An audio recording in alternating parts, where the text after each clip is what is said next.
Las Vegas, Nevada. La ciudad de los casinos, la ciudad de las 1000 luces y, como no todos saben, última frontera antes de un mundo lleno de secretos militares.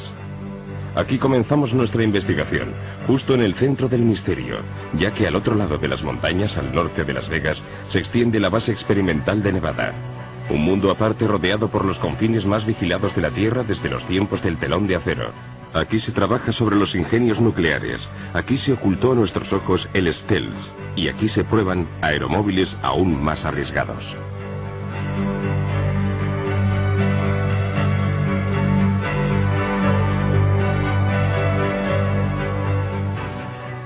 Nuestras investigaciones nos condujeron hasta John Lear, uno de los mejores pilotos de Estados Unidos, hijo del legendario diseñador de aviones William Lear. John cuenta en su haber con más de 16.000 horas de vuelo con 360 tipos de aviones, en más de 50 países. Ha establecido 17 récords del mundo de velocidad. Es el único piloto que posee todos los títulos y certificados de vuelo que extiende el Organismo Federal Aeronáutico. Después de la guerra de Vietnam, desarrolló funciones en todo el mundo para la CIA y otros organismos gubernamentales, y realizó asimismo vuelos experimentales para la Marina y la Aeronáutica. Hasta 1951, el Área 51 se utilizó fundamentalmente como base de instrucción de la Marina. Luego la Lockheed, junto con la CIA, la transformó en una base experimental secreta para efectuar las pruebas sobre los aviones espía U-2. En los años 1959, 60 y 61 se realizaron experimentos con los SR-71. Era la zona ideal para las pruebas con maquinaria y aviones secretos, porque estaba muy aislada, con los lados rodeados por las montañas. En definitiva, estaba en medio de la nada.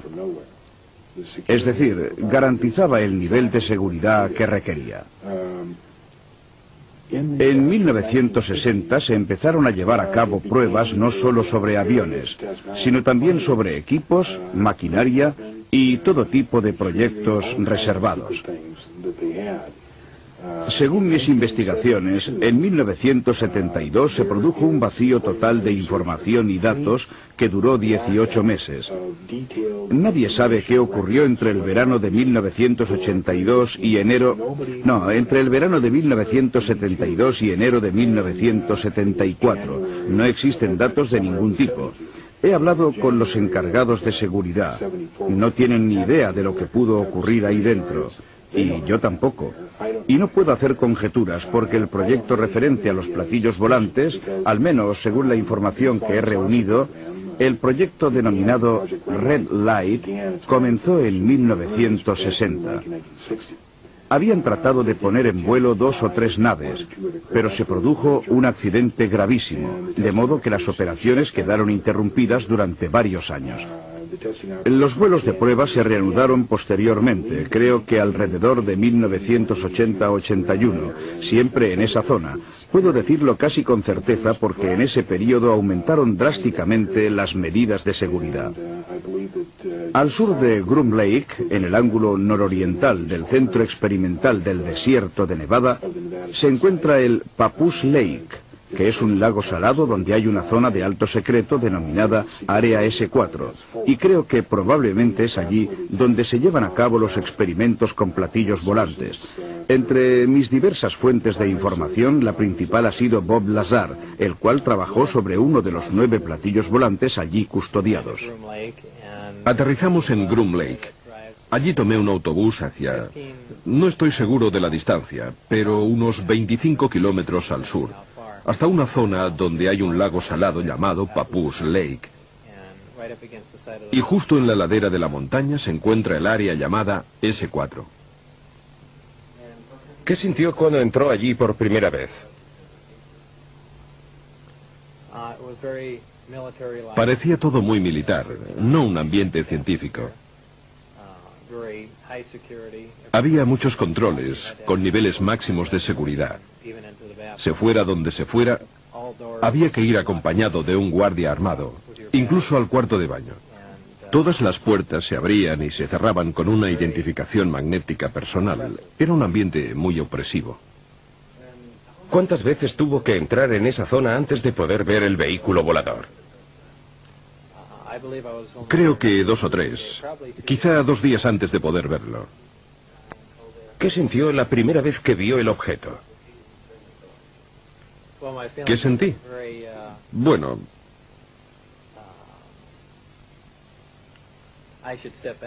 volviendo atrás en el tiempo, la primera vez que vi la astronave fue cuando entré en el hangar y me dije, esto explica por fin todos esos avistamientos de ovnis.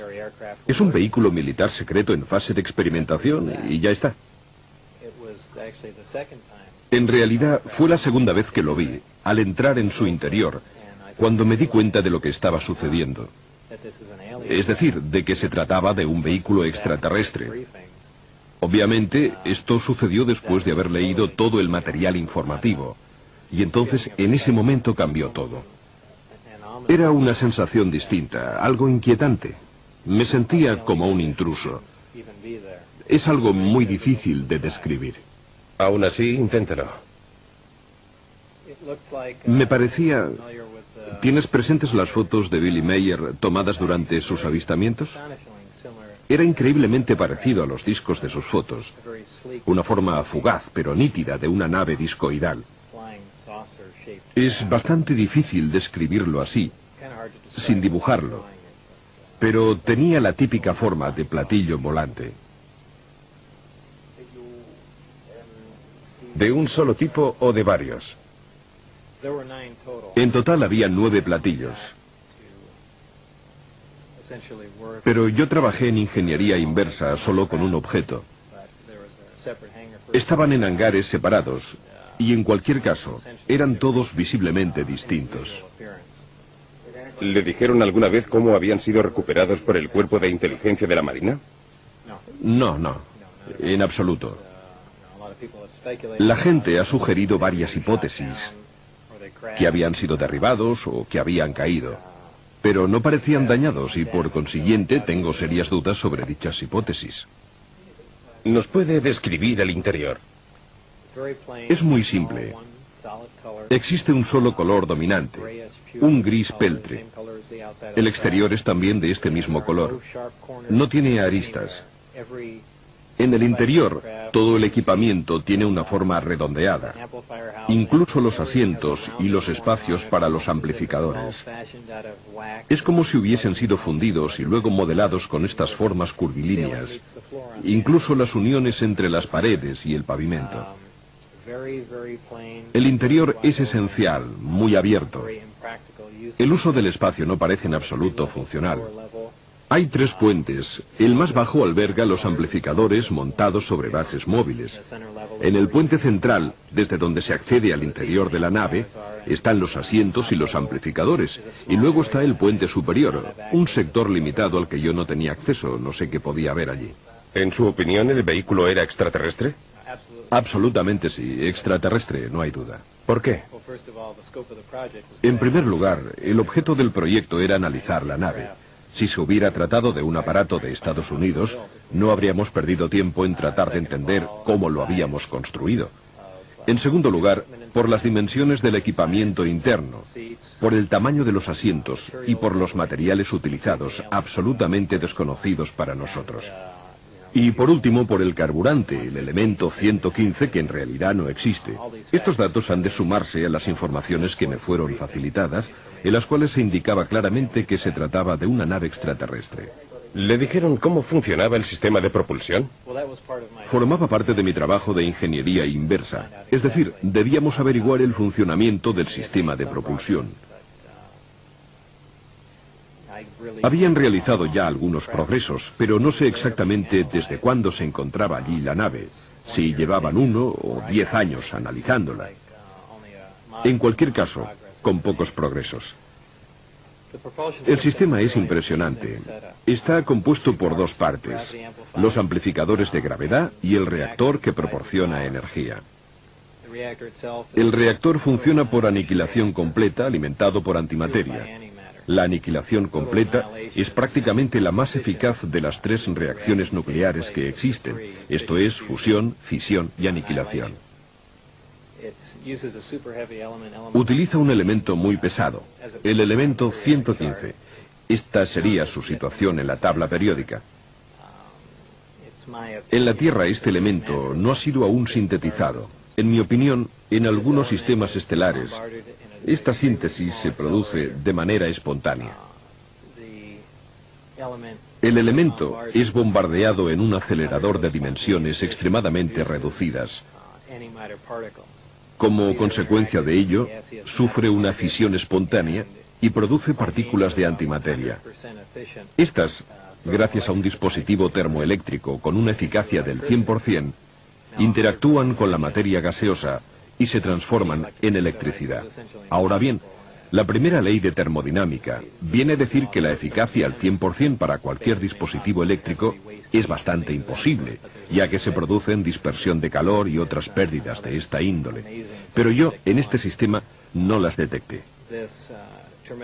Es una tecnología absolutamente asombrosa.